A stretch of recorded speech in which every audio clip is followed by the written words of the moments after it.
जय श्री कृष्णा। आप सभी को भाद्रपद पूर्णिमा की ढेरों शुभकामनाएं। प्रिय भक्तों, आज के इस वीडियो में हम बात करेंगे भाद्रपद पूर्णिमा पर होने जा रहे ग्रहण की। ग्रहण जो होने जा रहा है, उस ग्रहण में आपको क्या क्या करना है, क्या क्या नहीं करना है, सुबह से लेकर शाम तक के जो आपके कार्य हैं वो कैसे होने चाहिए। क्यों? क्योंकि ये पूर्णिमा का दिन है और साथ ही श्राद्ध पक्ष की शुरुआत भी। तो जानना आवश्यक हो जाता है कि फिर श्राद्ध कर्म कब करेंगे और कैसे करेंगे ग्रहण के समय पे। पूर्णिमा का जो व्रत करते हैं तो व्रत कैसे करेंगे, कब खुलेगा व्रत, कब पूर्ण होगा। पूर्णिमा के बाकी जो पूजा पाठ हैं वो आपने कब करने हैं, कथा आदि कब करनी है, कैसे करनी है, किस विधि से करनी है। फिर ग्रहण के दौरान आपको क्या करना चाहिए, ग्रहण के समय को कैसे व्यतीत करना चाहिए।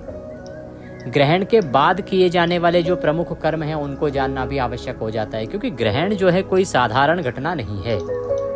शास्त्रों में इसे बड़ा ही महत्व दिया गया है। इसीलिए ग्रहण के समय किया जाने वाला दान महादान कहा गया है। मैं पहले भी आपको बताता आया हूँ, ग्रंथ बताते हैं कि एक समय पर राजा लोग, बड़े बड़े लोग प्रतीक्षा करते थे कि कब ग्रहण होगा, जिससे कि वो अनंत पुण्य प्राप्त कर सके। क्योंकि ग्रहण के समय जो पुण्य की प्राप्ति होती है वह अनंत गुना अधिक होती है। ग्रहण के समय जो भी आप सदकर्म करते हैं, चाहे भगवान की भक्ति करें, भगवान का पाठ सुने, श्रवण करें, जप करें, तप करें, उस सब से जो फल प्राप्त होता है वह अनंत गुना होता है। इसीलिए ग्रहण सदा ही महत्वपूर्ण होता है। तो इस वीडियो में आपको संपूर्ण जानकारी देंगे कि सुबह से लेके और रात्रि को ग्रहण समाप्त होने के बाद तक आपको क्या क्या काम कब कब और किस किस विधि से करना है। वीडियो बहुत ही महत्वपूर्ण होने वाला है। इस वीडियो को अगर आपने पूरा देखा और इसमें बताई गई आधी बातों को भी मान लिया तो यह निश्चित मानिए कि आपका जीवन संवर जाएगा। आपकी जो धर्म की जो तराजू है, उस तराजू में धर्म का जो भार है वो बढ़ जाएगा, पाप कर्म घट जाएंगे। आइए जानकारी आरंभ करते हैं। आपसे निवेदन है कि वीडियो यदि थोड़ा सा भी अच्छा लगे तो कृपया एक बार लाइक अवश्य कर दीजिएगा। ग्रहण के दुष्प्रभाव से बचने के लिए कमेंट बॉक्स में अवश्य लिखिएगा जय शिव शंकर या ओम नमः शिवाय। आप देख रहे हैं देवभूमि ज्योतिष संस्थान का प्रतिष्ठित यूट्यूब चैनल देवभूमि धार्मिक। हम यहाँ पर सभी व्रत और त्योहारों की सही शास्त्रीय जानकारी प्रदान करते हैं। ज्योतिष शास्त्र और पंचांग के आधार पर आपको बताते हैं कि कौन सी तिथि कब है, व्रत आदि कब करना है, क्या विधि है, क्या नियम है और क्या गलती नहीं करनी है। तो यदि आप सही जानकारी पाते रहना चाहते हैं तो कृपया चैनल को अभी सब्सक्राइब कीजिए और बेल आइकन को प्रेस कीजिए। जब आप सब्सक्राइब का बटन दबाएंगे तो वहाँ एक घंटी का निशान बना हुआ दिखाई देगा, उसको अवश्य दबाइएगा, तभी आपको हमारे सारे वीडियो प्राप्त होंगे, अन्यथा आपसे जानकारी छूट जाएगी। आइए प्रिय भक्तों, आरंभ करते हैं आज की जानकारी। तो ग्रहण जो इस वर्ष 2025 में होने जा रहा है, जो ग्रहण भारत सहित अन्य देशों में भी देखा जाएगा, ये चंद्र ग्रहण होगा और पूर्ण चंद्र ग्रहण होगा। ग्रहण जो है 7 तारीख को है। तो जितने भी कर्म करने हैं आपको करने हैं 7 सितंबर को। 7 सितंबर को भाद्रपद मास की पूर्णिमा है, सूर्य के मुख से पूर्णिमा है। इसीलिए पूर्णिमा के जो कर्म हैं वो इसी दिन होंगे और पूर्णिमा से ही श्राद्ध का आरंभ भी हो जाता है। तो पूर्णिमा के दिन जिन भी घरों में श्राद्ध कर्म होगा, जो श्राद्ध करते हैं, जिनके यहाँ पूर्णिमा का श्राद्ध होता है, वो श्राद्ध कर्म भी होगा। अब बात आती है कि ये सब कर्म करने कैसे हैं। प्रिय दर्शकों, 7 तारीख को आपको सूर्योदय से पहले उठना चाहिए। उठने के बाद स्नान आदि से निवृत्त होइए। स्नान आदि से निवृत्त होके और कुछ तैयारियां हैं जो आपको ग्रहण के निमित्त पहले से ही कर लेनी है। मैं ये बताऊं कि पूजा पाठ कैसे होगा, श्राद्ध कर्म कैसे होगा, इससे पहले ग्रहण से पहले की जो तैयारियां हैं उनको एक बार समझ लीजिए। ये तैयारियां आपको कर लेनी है सूतक आरंभ होने से पहले। अब बात आती है सूतक कब आरंभ होगा। इसका सूतक आरंभ होने वाला है 12:57 पर, लेकिन 12:30 से पहले पहले ये तैयारी आप कर लीजिएगा। तैयारियों में प्रमुख रूप से है कि आप स्नान आदि कर लीजिएगा। स्नान आदि से निवृत्त होके आपने जो भी भोजन बनाना है वह बना लीजिएगा। भोजन का जो भी सामान अब आपने बना के रखा है, चाहे वो पका के रखा है, चाहे वो कच्चा सामान रखा है, चाहे वो आटा है, दाल है, चावल है, चीनी है, जो भी सामान है, उस सभी सामान में आपने 12:30 से पहले या तो कुशा डाल देनी है या काले तिल डाल देने हैं। जिनके पास कुशा हो वो कुशा डालिएगा, जिनके पास कुशा ना हो वो काले तिल डालिएगा। जो लोग काले तिल का प्रयोग कर रहे हैं उनके लिए मैं बता दूं कि काले तिल जब आप लेने जाएं तो दुकान वाले को बोलना भैया खाने वाले काले तिल चाहिए। देखिए सीधी बात बताता हूं, हमारे यहाँ तो पूजा पाठ रोज का काम है। पूजा पाठ के नाम पे जो काले तिल आ रहे हैं वो रंग के रंगे हुए होते हैं। आप अगर उसको हाथ से रगड़ेंगे ना तो आपके हाथ काले हो जाएंगे। वो असली काले तिल नहीं होते हैं। उनमें बहुत सारा जहर है कि एक प्रकार का केमिकल है। अगर उसको आप खाने के सामान में डालेंगे तो उल्टा खाना ख़राब हो जाएगा। तो जब भी काले तिल लाएं तो उनसे कह के लाएं कि खाने वाले काले तिल चाहिए, पूजा वाले नहीं। इसका सदा ध्यान रखिएगा।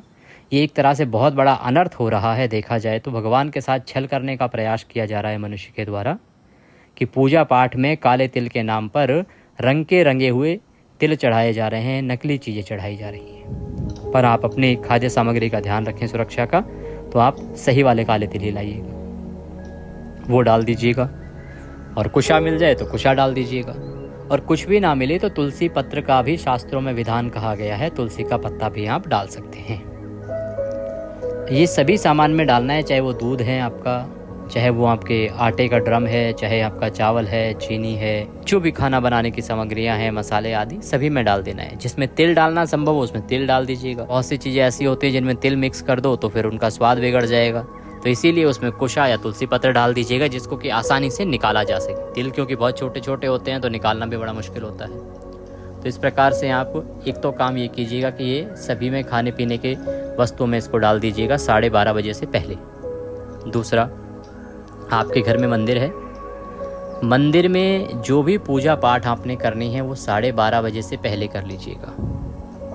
भगवान की आरती है, भोग है, जितना भी कर्म है वो 12:30 बजे से पहले आप कर लीजिएगा। 12:30 बजे आप भगवान के मंदिर के पर्दे कर दीजिएगा। आपके घर में मंदिर है, पर्दा लगा रखा है तो पर्दे कर दीजिएगा। अगर पर्दा आपने नहीं लगा रखा है तो भगवान को लाल रंग के किसी कपड़े से ढक दीजिएगा, क्योंकि सूतक आरंभ होने से पहले जितने भी बड़े बड़े जो मंदिर है ना, सभी जगह यही नियम अपनाया जाता है कि भगवान के पट बंद कर दिए जाते हैं ग्रहण से पहले। तो आप पट बंद कर दीजिएगा अपने मंदिर के, ग्रहण से पहले पट बंद कर दीजिएगा। आपके भगवान जो हैं उनको ढक दीजिएगा। पूजा पाठ आप पहले ही कर लीजिएगा। ये काम आपने ग्रहण से पहले कर लेना है। आगे सुनिए, ग्रहण के बाद आपको स्नान करना चाहिए अवश्य रूप से। शास्त्र कहते हैं कि ग्रहण के बाद आपको उसी विधि से स्नान करना चाहिए जिस विधि से आप किसी की मृत्यु स्नान करते हैं। जब किसी के घर में मृत्यु हो जाती है तो स्नान करते हैं ना, पूरे कपड़े, जो कपड़े पहन रखे होते हैं उन कपड़ों सहित ही स्नान किया जाता है पूरा। वैसे ही आपको ग्रहण के समय पर स्नान करना चाहिए, जब ग्रहण समाप्त हो जाए तब। और ग्रहण के दौरान भी स्नान का विधान है, उसका भी पुण्य अधिक है। अब ध्यान देने वाली बात यह कि ग्रहण के बाद आपको जब स्नान करना है तो हम गलती क्या करते हैं कि ग्रहण के बाद तो हम स्नान कर लेते हैं, लेकिन हम तभी अपनी अलमारी खोलेंगे, कबर्ड खोलेंगे, वहाँ से कपड़े निकालेंगे, उन कपड़ों को रखेंगे और फिर हम स्नान करेंगे। इससे कोई लाभ ही नहीं है। क्यों? क्योंकि जब आप अशुद्ध हैं तो आप जितनी भी वस्तुओं को छू रहे हैं वो सारी वस्तुएं अशुद्ध हो गई। अब आपने उस समय कपड़े निकाले कबर्ड से, उनको तो आपने अपवित्र ही हाथ लगाया ना, तो वो तो अपवित्र हो गए, अशुद्ध हो गए। अब आप उन्हीं को नहा के पहन लेंगे तो आप पुनः फिर आप वैसे के वैसे हो गए, अशुद्ध के अशुद्ध हो गए। इन छोटी बातों पर कोई ध्यान नहीं देता, पर वस्तुतः इन पे ध्यान दिया जाना चाहिए। तो क्या करें? ग्रहण शुरू होने से पहले ही अपने कपड़े जो है निकाल के रख दें बाथरूम में, जो आपको नहा के प्रयोग करने हैं। इतने रख लीजिए एटलीस्ट, जिससे कि आप नहा के उनको बाहर निकल आएं और उसके बाद बाकी कपड़े पहन लें। तो जो मूलभूत वस्त्र आपके आवश्यकता के हों उनको पहले ही आप निकाल के बाथरूम में रख लीजिए। ऐसे स्थान पर रख लीजिए कि जहां आपको नहाने से पहले उनको हाथ ना लगाना पड़े, बस नहाएं और वहीं से उठा के आप पहन लें। ऐसे स्थान पर उनको रख लीजिए, ये ध्यान दीजिएगा। दूसरा, आप अगर, कुछ लोग कहते हैं जी पंडित जी अब रात का ग्रहण है, चंद्र ग्रहण है, तो क्यों ना सो ही जाएं, सुबह तो नहाना ही है 4 घंटे बाद। हाँ, ऐसा कर सकते हैं आप, पर ध्यान दीजिएगा कि फिर आपको अपने बिस्तर भी धोने होंगे। किसी बेडशीट पे आप सो रहे हैं, वह धोनी होगी, या चटाई पर सो रहे हैं तो चटाई धोनी होगी। जिस भी किसी पर आप सो रहे हैं वह आपको धोना होगा, ये ध्यान दीजिएगा। इसका विशेष ध्यान आपको रखना है। अगर आप ऐसा कर सकते हैं तो ठीक है, आप रात्रि को मत नहाइए, आप नहा लीजिए, सुबह नहा लीजिए। अब यहाँ पे एक और प्रश्न आता है कि पंडित जी क्या सभी का नहाना आवश्यक और अनिवार्य है? प्रिय दर्शकों, शास्त्र कहते हैं कि यदि कोई बुजुर्ग है, यदि कोई बालक है और यदि कोई बीमार है, इनके लिए छूट है, बाकी सबको नहाना चाहिए, अन्यथा उनको पाप लगता है। ये होगी दूसरी तैयारी आपकी। तीसरी तैयारी ये कि ग्रहण के समय पर हम आपको मंत्र जप की सलाह देते हैं कि आपको भगवान के मंत्रों का जप करना चाहिए माला से, रुद्राक्ष की माला या तुलसी की माला से। तो जब आप उनसे मंत्र जप कर रहे होंगे ग्रहण के समय, तो वो भी तो अशुद्ध होंगी, उन पर भी तो ग्रहण का प्रभाव आएगा। फिर क्या करें? तो ग्रहण शुरू होने से पहले ही जो भी आपने स्थान निर्धारित किया है अपना, जहाँ भी आप बैठ के मंत्र जप करने वाले हैं ना, वहाँ पर एक कटोरी में गंगाजल भर के रख लीजिए। किसी बड़े पात्र में जल भर लीजिए, कुशा और तिल युक्त जल भर लीजिए, जिसमें कुशा डाल दीजिए, तिल डाल दीजिए, बाल्टी है तो बाल्टी में जल भर लीजिए। तो करेंगे क्या कि जब आप मंत्र जप कर रहे हैं, भगवान का पाठ सुन रहे हैं तो सुन रहे हैं, जब ग्रहण समाप्त हो जाएगा और आप नहाने जाएंगे तो उसी समय जो आपके हाथ में माला है, उस माला को गंगाजल की उस कटोरी में डाल दीजिएगा। इससे वह माला पवित्र हो जाएगी। गौमुखी और जो आसन आदि है, उसको जो आपने बाल्टी में जल भर के रखा है, तिल और कुशायुक्त जल, उसमें डाल दीजिएगा। उससे वह आसन और गौमुखी पवित्र हो जाएगी। और उसके बाद आप स्नान करने जाइएगा। स्नान करके स्वच्छ वस्त्र धारण करके और फिर आप बाकी के कर्म कीजिएगा। तो ये आप पहले ही करके रख लीजिएगा चीज़ें, ठीक है जी। अब बात आती है कि ग्रहण समाप्त हो गया, आपने स्नान कर लिया, अब क्या करना है? स्नान करने के बाद सबसे पहले गंगाजल लीजिए, पूरे घर में गंगाजल छिड़किए, आप मंदिर में गंगाजल छिड़किए। इससे पूरे घर की जो शुद्धि है वो हो जाएगी, जो भी नेगेटिव ऊर्जा है, नेगेटिव एनर्जी है, वो वहाँ से चली जाएगी और घर जो आपका है वो पवित्र हो जाएगा। ग्रहण का प्रभाव उससे समाप्त हो जाएगा। मंदिर में भी गंगाजल छिड़किए। और अब मंदिर में जो आपके बाल गोपाल हैं, लड्डू गोपाल हैं, उनको आप सुबह स्नान कराइएगा। रात्रि को स्नान कराने का कोई लाभ नहीं है, वो अपने आसन पर हैं और उनका गंगाजल से शुद्धिकरण हो गया है मंदिर का। सुबह जब आप उठेंगे, मंदिर के पट आदि खोलेंगे, उस समय उनको अच्छे से स्नान कराइएगा। जहाँ जहाँ आपने कुशा आदि वस्तुएं डाली थी, उन सबको निकाल के आप फेंक दीजिएगा। इससे आपकी खाद्य सामग्री जो है वो सुरक्षित रहेगी। क्योंकि कुशा जो है ना, उसमें विशेष गुण है। कुशा कोई साधारण घास नहीं है, रोमकूप हैं। भगवान के जो रोम आते हैं ना, छोटे छोटे बाल आते हैं शरीर पर, वो कुशा के रूप में उगे हैं। इसीलिए इनको बड़ा पवित्र माना जाता है और पूजा पाठ में विशेष रूप से प्रयोग किया जाता है। तो कुशा जो है कभी भी आपके खाने को खराब नहीं होने देती है। इस सब को निकाल के अब आप डस्टबिन में डाल सकते हैं या जल प्रवाहित कर सकते हैं। ये कर्म है जो आपको पहले ही कर लेने हैं। कुछ कर्म जो नहाने के बाद करेंगे वो मैंने आपको बताया। अब बात आती है ग्रहण के समय आपने क्या क्या करना है। प्रिय दर्शकों, ग्रहण जो है ना, उस समय जितना हो सके आपको भगवान के निमित्त शुभ कर्म करने चाहिए। शुभ कर्म क्या है? मंत्र जप मैंने आपको बताया। सबसे उत्तम होता है यदि आपको गुरु मंत्र मिला हुआ है ना, तो उस गुरु मंत्र का जप कीजिए। बड़ा कल्याणकारी है, बड़ा प्रभावी होता है। या आप पंचाक्षरी मंत्र जप सकते हैं, महामृत्युंजय जप सकते हैं, गायत्री बड़ा उत्तम होता है, गायत्री जप सकते हैं। इनका जाप कीजिए। ग्रहण के समय पर एक हवन किया जाता है। हवन बड़ा ही साधारण होता है। कुछ नहीं करना है, आपको 5 देवताओं के निमित्त केवल 11-11 आहुति देनी है। थोड़ी सी सामग्री ले लीजिए, एकत्र कर लीजिए और आपने 11-11 आहुति केवल देनी है। और वो भी किसकी? एक आपके स्थान देवता होते हैं, एक आपके ग्राम देवता होते हैं, तो आपने वो हवन करना है। किसके निमित्त? ये 5 मंत्र हैं, इनको आप नोट कर लीजिए कहीं एक बार। ओम कुलदेवताभ्यो नमः स्वाहा। ओम कुलदेवताभ्यो नमः स्वाहा। ओम ग्राम देवताभ्यो नमः स्वाहा। ओम ग्राम देवताभ्यो नमः स्वाहा। ओम ग्रह देवताभ्यो नमः स्वाहा।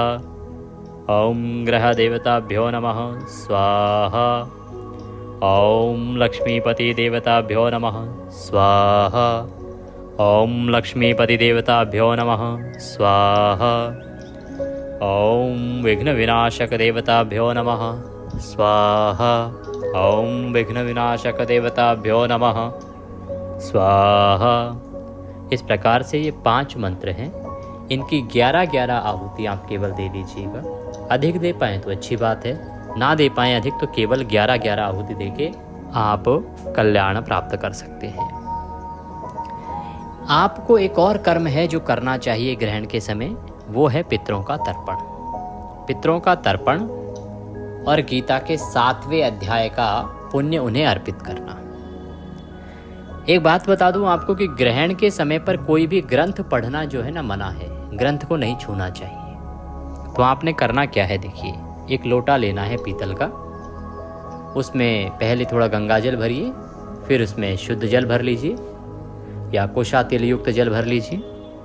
थोड़े से काले तिल उसमें डालिए, एक तुलसी का पत्ता उसमें डालिए, कुशा उसमें डालिए और उस लोटे को अपने सामने रखिए और दक्षिण दिशा की ओर आसन लगा के मुख करके बैठ जाइए। और गीता का 7वां अध्याय आपने पढ़ना नहीं है, केवल सुनना है, क्योंकि पढ़ना मैंने कहा ग्रंथ को हाथ लगाना मना है, तो केवल आपने सुनना है। गीता के 7वें अध्याय को मैं अपलोड कर दूंगा, पहले से भी अपलोड है, मैं यहाँ लिंक भी दे दूंगा। वह गीता का 7वां अध्याय सुनिएगा। सुनने के बाद भगवान से प्रार्थना कीजिएगा कि हे ईश्वर, ये जो गीता के 7वें अध्याय को मैंने श्रवण किया है, इसके श्रवण करने से जो पुण्य प्राप्त हुआ है वह संपूर्ण पुण्य मैं अपने पितरों को अर्पित करता हूँ। उनमें जो भी पितर आपके हैं उनके निमित्त आप वह जल अर्पित कीजिएगा, वो पुण्य अर्पित कीजिएगा। उनका नाम लेके बोल सकते हैं, उनके साथ जो संबंध है आपका वह लेके बोल सकते हैं कि मैं अमुक अमुक पितर को यह संपूर्ण पुण्य अर्पित करता हूँ, यह उन्हें प्राप्त हो। इस प्रकार से आप निवेदन कीजिएगा और फिर उस जल से तर्पण कर दीजिएगा। दूसरे पात्र में दूसरा पात्र लीजिएगा और जो आपका हाथ, जो सीधा हाथ होता है, उसमें अंगूठा और उंगली के बीच का जो क्षेत्र है ना, हाँ, पितृलोक, यहाँ से आपको तर्पण करना है। दूसरे पात्र में वह जल छोड़ देना है। अपने पितरों का ध्यान करते हुए मंत्र बोलना है आपने। ओम ह्रीं श्रीं क्लीं स्वधा देव्यै स्वाहा। ओम ह्रीं श्रीं क्लीं स्वधा देव्यै स्वाहा। इस मंत्र के साथ आप जल का तर्पण कीजिएगा और वह जल प्रातः होने पर पीपल को अर्पित कर दीजिएगा। ये एक कर्म आप अगर करेंगे तो इससे आपको अनंत गुना फल प्राप्त होगा और यह आपके जीवन में बड़ा कल्याण लाएगा। यहाँ एक बात बता दूं आपको कि मैंने आपको पहले भी तर्पण विधि बताई है। मैं एक और तर्पण विधि का वीडियो अपलोड करने जा रहा हूँ श्राद्ध पक्ष आरंभ होने से पहले ही। उस तर्पण को कर लीजिएगा, उस विधि से प्रतिदिन 15 दिन तर्पण कर लीजिएगा। आप मेरे कहने पे आपका जीवन परिवर्तित हो जाएगा। 15 दिन यदि आपने प्रतिदिन तर्पण किया ना उस जल से, तो 100% है कि आपके जीवन में जो दुख है ना उनका अंत हो जाएगा। आपके जीवन में धन से संबंधित, मन से संबंधित, तन से संबंधित जो भी परेशानियां हैं, आपके पितृ उन्हें अवश्य दूर कर देंगे। इन 15 दिनों में प्रतिदिन बस आपने करना क्या है, आधा घंटा निकालना है, गीता का 7वां अध्याय सुनना है, तर्पण की विधि मैंने आपको बताई है, उससे आपने तर्पण कर देना है। प्रतिदिन करना है इसको। केवल आप पहले श्राद्ध से ही शुरू हो जाइए, 7 तारीख से ही आप प्रतिदिन करते जाइए, इसका चमत्कारिक फल आपको प्राप्त होगा। तो ये गीता का 7वां अध्याय जो पहले से भी बहुत बार अपलोड है, मैं यहाँ लिंक भी दे दूंगा और एक मैं नया वीडियो भी अपलोड करूंगा, तो भरपूर लाभ लीजिए इसका। ये जो 15 दिन है ना प्रिय दर्शकों, मैं ग्रहण से हटके बता रहा हूँ, आने वाले जो 15 दिन हैं ये बड़े महत्वपूर्ण हैं। ये 15 दिन आपका जीवन परिवर्तित कर देंगे। इस पर ध्यान दीजिए। तो ये कर्म है जो आप ग्रहण के समय कीजिए। अब ग्रहण के बाद आपको दान देने की आवश्यकता होती है। ग्रहण का जो दान है वो बड़ा महत्वपूर्ण होता है। तो स्नान आदि से निवृत्त होकर आपने दान देना चाहिए। मंदिर में दान दे सकते हैं, किसी योग्य ब्राह्मण को दान दे सकते हैं, कर्मकांडी ब्राह्मण को दान दे सकते हैं, वेदपाठी ब्राह्मण को दान दे सकते हैं, दक्षिणा दे सकते हैं। दान में खाद्य सामग्री दे सकते हैं, भोजन सामग्री दे सकते हैं, अन्य कोई कपड़े आदि देना चाहें वह दे सकते हैं, या केवल द्रव्य अर्थात दक्षिणा दे सकते हैं। पर दान आपने अवश्य करना चाहिए। जितना दान आप ग्रहण के समय करते हैं उतना अधिक कल्याण होता है, उतना अधिक पुण्य शास्त्रों में कहा गया है। तो इस कर्म को आपने अवश्य ही करना है। अब बात आ रही है कि कैसे सत्यनारायण भगवान का व्रत होगा और कैसे करेंगे आप श्राद्ध कर्म और कब करेंगे। प्रिय दर्शकों, 7 तारीख को जैसा मैंने आपको बताया, उठने के बाद स्नान आदि से निवृत्त होइए और सबसे पहले अपने पितृ कर्म कीजिए। जो भी पितृ कर्म हैं आपके, तर्पण है, गीता के 7वें अध्याय का श्रवण है, उसका पुण्य अपने पितरों को देना है, उस जल से तर्पण करना है। आपके यहाँ यदि पूर्णिमा का श्राद्ध भी होता है तो श्राद्ध भी कीजिए, ब्राह्मण को बुलाइए, भोजन आदि कराइए और दान दक्षिणा आदि देके विदा कीजिए। इसको विधि विधान से कर लीजिए। सुबह कोई दोष नहीं है। 7 तारीख को सुबह के समय कल्याण ही कल्याण है, क्योंकि सूतक जो है ना वो आरंभ होने वाला है 12:57 पर। तो लगभग 12:30 बजे तक आप अपने इन कर्मों को निपटा लीजिए। और जो लोग सत्यनारायण भगवान का व्रत करते हैं तो सत्यनारायण भगवान का व्रत पूजन भी आप कर लीजिएगा। कब करना है? तो शुभ मुहूर्त रहेगा सुबह। पहला चौघड़िया ठीक नहीं है, दूसरा भी ठीक नहीं है, चर है, आप कर सकते हैं 7:30 से। अन्यथा उत्तम रहेगा कि आप 9 बजे से और 12 बजे के बीच में भगवान सत्यनारायण का व्रत पूजन कीजिए। ये 2 चौघड़िया अमृत का है और ये बड़ा ही उत्तम चौघड़िया हैं। दोनों ही रविवार का दिन रहेगा, इसमें आप पूजन कीजिएगा। विधि मैंने आपको पहले ही बता दी है कैसे आपको पूजन करना है और इसका आप लाभ लीजिएगा। इस दिन विष्णु सहस्त्र नाम सुनने की बड़ी महत्व बताया गया है और बड़ी महिमा कही गई है, तो उसको अवश्य सुनिएगा। और ग्रहण के समय तो इनको आपको सुनना ही चाहिए। ये सभी पाठ मैं आपके लिए फिर से एक बार अपलोड करूंगा, तो इनका लाभ लीजिए, भगवान की भक्ति कीजिए। सुबह आप व्रत भी कर सकते हैं। व्रत को आपको खोलना है तो आप सूतक से पहले खोल लीजिएगा, ये ध्यान रखिएगा। 12:57 से पहले ही आपने व्रत खोल लेना है, अन्यथा तो फिर व्रत जो है वो 1:26 रात्रि के बाद ही होगा। इसीलिए मैंने पहले भी बहुत लोगों को ऑप्शन, जिन्होंने कहा कि जी हमें चंद्र अर्घ कैसे देना है, चंद्र व्रत कैसे होगा, तो आपको हमने कहा कि अनंत चतुर्दशी है 6 को भी आप कर सकते हैं। बहुत लोगों ने उसको किया है। पर जो सत्यनारायण भगवान का व्रत कर रहे हैं तो आप सुबह पूजन कीजिएगा और उसके अनुसार ही व्रत का पालन कीजिएगा।